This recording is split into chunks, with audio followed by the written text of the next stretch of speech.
Aš gimiau ir augau ir visa mano vaikystė prabėgo Klaipėdoje. Klaipėda man visą gyvenimą jau išliks toks mano miestas, ten yra mano šeima. Tai didelė, jauki, miela ir nuostabi šeima. Iš pradžių lankiau vidurinę mokyklą, jinai buvo muzikinė. Baigiau fortepijoną.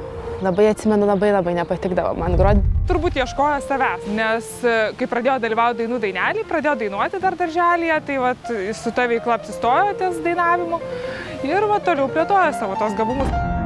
Kadangi mūsų tėvai medikai, turbūt vis tiek dėjo viltis, kad bent viena iš 3 dukterų paseks jų pėdomis, tai Liepa, kai išėjo į gimnaziją ir kažkaip pradėjo svajoti apie gydytojo karjerą, nors iš tikrųjų nebuvo jokio spaudimo šeimoje.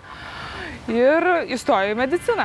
Mokslai buvo nežmoniškai sunkus, aš ten nemiegodavau, rytais vemdavau atsikėlus, nes iš streso, kai bijodavau eiti į paskaitas, nes ten atsakinėjimai įvairiausi. Ir tiesiog norėjau pabėgti nuo viso to, nuo šitos tokios rutinos sudėtingos ir aš kažkaip pradėjau, ko niekada gyvenime iki tol nebuvau darius, pradėjau rašyti dainas.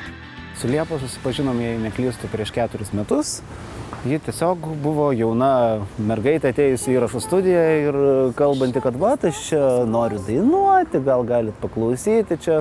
Aš jos paklausiau ir ausis nukrito beklausant ir nusprendžiau, kad ji neturi likti be dėmesio. Ir sukūriau savo pirmą dainą ir aš ją išsiuntinėjau į radio stotis. Bet nuo to, mano tos pirmos dainos, kaip ant sparnų, radio stotis pradėjo groti dainą ir aš kažkaip pamačiau, kad patinka ir aš noriu. Aš dėl to labai užsivedžiau ir paskui supratau, kad galiu tas dainas kurti, galiu muzikuoti ir taip prasidėjo mano visa šita tokia muzikinė vilnietiška karjera.